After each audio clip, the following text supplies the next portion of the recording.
তুমি আচ্ছা, তুমি তোমার ইনফ্লুয়েন্সার তো তুমি তুমি তোমার কি বলে ওগুলোকে তো হ্যালো এভরিওয়ান, রাম রাম সকলকে। তো আমি আর আমার পতি পরমেশ্বর একটা শনিবার বেরিয়ে পড়েছিলাম সন্দীপনদা আর তন্মিতাদির বাড়ির উদ্দেশ্যে। দেখো কি সুন্দর না, এটা হলো আহমেদাবাদের তাজ হোটেল। আর আহমেদাবাদ সত্যি একটা ভীষণ সুন্দর জায়গা। আমার একটা প্রশ্ন থাকে সব সময় যে আহমেদাবাদে এত এত মানে কনস্ট্রাকশন, ফ্ল্যাট, এত কিছু, কিন্তু এখানকার লোকজনকে তো আমি দেখতে পাই না। তো সেই উত্তরে আমাকে সবাই বলে এখানকার মানুষজন নাকি শুধুমাত্র কাজ করে আর নিজের নিয়ে ব্যস্ত থাকে, আর এরা ফাঁকা টাইম নাকি নিজের ফ্যামিলিকেই দেয়। আর রাস্তাঘাট দেখছো কতটা ঝাঁ চকচকে আর ভীষণই সুন্দর। আর রাস্তার দুপাশে কিন্তু প্রচুর আইটি সেক্টর রয়েছে। আর শহরটা ভীষণই পরিষ্কার পরিচ্ছন্ন। আমার একটা খুব প্রিয় শহর হয়ে থাকবে আহমেদাবাদ। যারা বাংলার মানুষকে ভুল বোঝায় যে বাংলাকে গুজরাট হতে দেবো না, কারণ হলেই তো মানুষের কর্মসংস্থান বাড়বে, রাস্তাঘাট পরিষ্কার হবে, শান্তি থাকবে, তাই না? তো আমরা পৌঁছে গেলাম তন্মিতাদির বাড়ি। ওরাও কিন্তু আমাদের পশ্চিমবঙ্গের।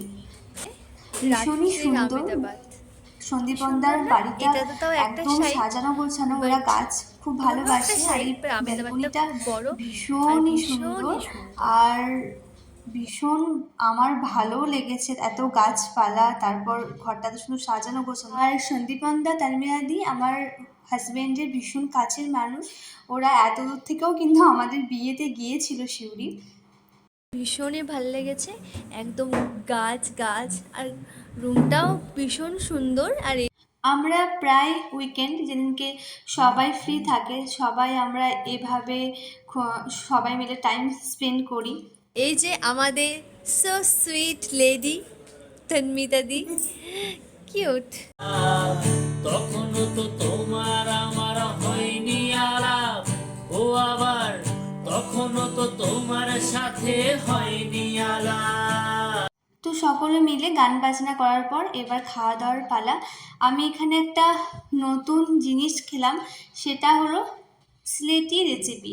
তানমিতাদি হলো আসামের, তাই তানমিতাদি একটা কাতলা মাছের আর কাঁচা টমেটো দিয়ে সিলেটির একটা রেসিপি বানিয়েছিল। আর এদিকে পাবদা মাছ ছিল, ভীষণ ভালো হয়েছিল রান্নাটা। একদম মানে কি বলবো, এখনও মুখে লেগে আছে। আর কাতলা মাছ তো আমার ভীষণ প্রিয়, পাবদা মাছও খুব প্রিয়। তো আমাদের খাওয়া দাওয়া হলো, তখন অনেক লেট হয়ে গেছিলো। দেখো যাই করি আমরা ভাই, ভেতো বাঙালি বলে কথা, ভাত আমাদের চাই। আর সবাই মিলে একটা খাওয়া দাওয়া। আর আমাদের বিয়ের পর এটা ফার্স্ট টাইম গেছিলাম তানমিয়াদির বাড়ি। আর ওদের প্ল্যান ছিল আমাদেরকে খাওয়ানো, তো কমপ্লিট। তারপর দিন সকালে আমরা বেরিয়ে পড়লাম বাড়ির উদ্দেশ্যে। তো ওখানে একটা সবজি মার্কেট ছিল, আমরা অনলাইনে সবজি নিই বা গিয়ে আমাদের ওখান থেকে শান্তিগ্রাম থেকে অর্থাৎ আমেদাবাদের ও আবার দূর থেকে দেখলাম কয়েকটা সবজির মাঠ রয়েছে, ভালোই লাগলো। এটা না একটু আউটসাইডে আমেদাবাদের।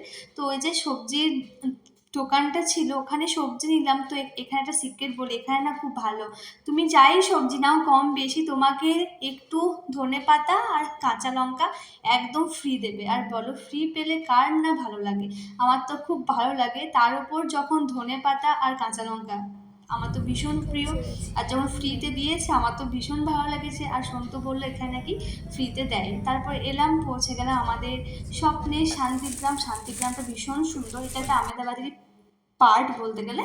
তো ভীষণ সুন্দর, আমার তো খুব প্রিয় আমাদের শান্তিগ্রাম।